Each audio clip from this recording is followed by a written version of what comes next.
नमस्ते दोस्तों, मैं हूँ रुषा। अगर आपको हॉरर स्टोरीज़, पैरानॉर्मल एनकाउंटर्स और दिल दहला देने वाली सच्ची या काल्पनिक कहानियाँ पसंद है तो आप बिल्कुल सही जगह पर हैं।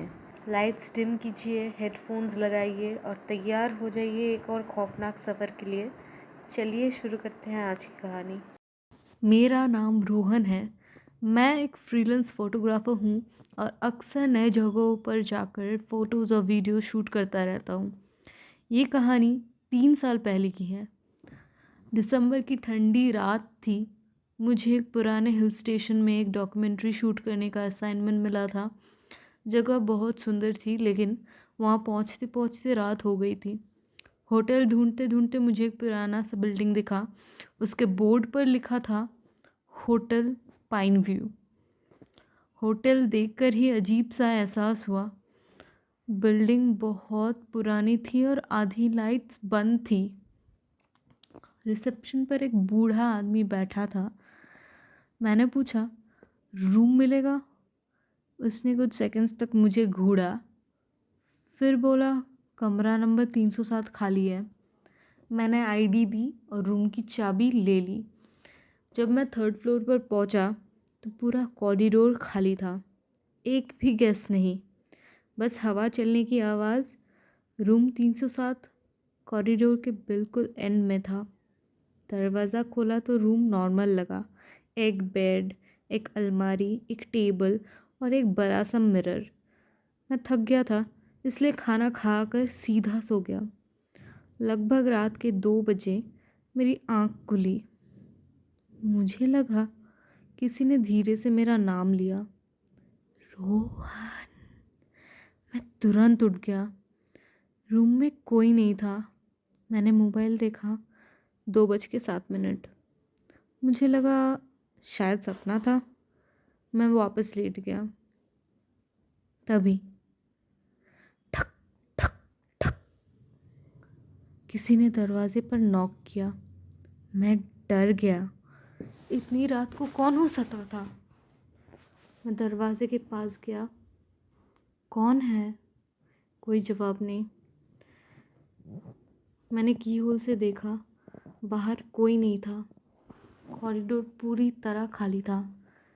मैंने दरवाज़ा नहीं खोला और वापस बेड पर आ गया।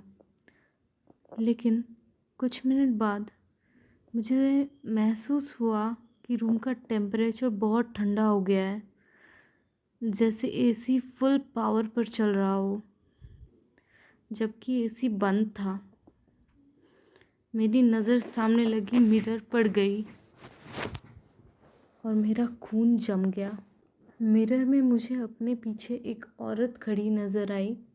लंबे काले बाल, सफ़ेद कपड़े और उसका चेहरा पूरी तरह अंधेरे में था। मैं तुरंत पीछे मुड़ा। वहाँ कोई नहीं था। फिर मिरर की तरफ देखा, वहाँ भी कोई नहीं। मुझे लगा शायद थकान की वजह से हेलुसिनेशन हुआ, लेकिन उस रात मैं फिर नहीं सो पाया। अगली सुबह मैं रिसेप्शन पर गया। मैंने बूढ़े आदमी को रात वाली बात बताई। उसका चेहरा सफ़ेद पड़ गया, लेकिन फिर वो मुस्कुरा दिया। पुराने होटल में ऐसी आवाज़ें आती रहती हैं। मुझे उसकी बात पर यकीन नहीं हुआ। दिन भर शूटिंग की, लेकिन पूरे दिन मुझे अजीब बेचैनी रही। शाम को जब मैं वापस आया तो देखा मेरा रूम का दरवाज़ा आधा खुला हुआ था। मैं हैरान रह गया। मैंने तो लॉक किया था। अंदर गया, सब सामान अपनी जगह पर ही था, बस एक चीज़ अलग थी। मिरर पर उंगली से लिखा हुआ था, मत देखो। मेरा दिल ज़ोर से धड़कने लगा। मैं तुरंत रिसेप्शन पर जाकर शिकायत की। बूढ़े आदमी ने कहा किसी ने मजाक किया होगा, लेकिन पूरे होटल में मेरे अलावा कोई गेस्ट ही नहीं था। उस रात मैंने फ़ैसला किया कि कैमरा रिकॉर्ड मोड पर छोड़कर सोऊंगा। रात के 1 बजे तक सब नॉर्मल था। फिर मुझे नींद आ गई। सुबह जब मैं उठा तो कैमरा अब भी रिकॉर्डिंग कर रहा था। मैं फुटेज देखने लगा। शुरू के कुछ घंटे नॉर्मल थे। फिर एग्जैक्टली 2:07 पर रूम का दरवाज़ा खुद ब खुद खुल गया। मैं फुटेज में गहरी नींद में सो रहा था। दरवाजे से एक सफ़ेद साया अंदर आया। उसका चेहरा कैमरा में क्लियर नहीं था। वो धीरे धीरे मेरे बेड के पास आया और मेरे बिल्कुल पास खड़े हो गया। लगभग 10 मिनट तक वो मेरे पास खड़े रहा। फिर उसने अपने चेहरे को कैमरा की तरफ घुमाया। उसकी आंखें काली थी, पूरी तरह काली। और फिर वीडियो अचानक डिस्टॉर्ट हो गई। स्क्रीन पर स्टैटिक आ गया। मेरा गला सूख गया। मैं तुरंत होटल छोड़ने वाला था, लेकिन क्यूरोसिटी ने मुझे रोक लिया। मैं आसपास के लोगों से होटल के बारे में पूछने लगा। एक चाय वाले ने मुझे बताया 10 साल पहले रूम 307 में एक लड़की ने सुसाइड किया था। उसका नाम नेहा था। वो अपने फियांसे के साथ यहाँ आई थी, लेकिन उस लड़के ने उसे धोखा दिया। कुछ दिन बाद उसकी लाश रूम में मिली थी। उसके बाद कई लोगों ने अजीब चीज़ें देखने की शिकायत की। मैंने पूछा, होटल अब भी खुला क्यों है? चाय वाला चुप हो गया। फिर धीरे से बोला, होटल तो बंद हो चुका है। मैंने हैरानी से कहा, क्या मतलब? उसने कहा, 3 साल पहले। मेरे पैरों तले ज़मीन खिसक गई। पर मैं तो वहीं रुक रहा हूँ।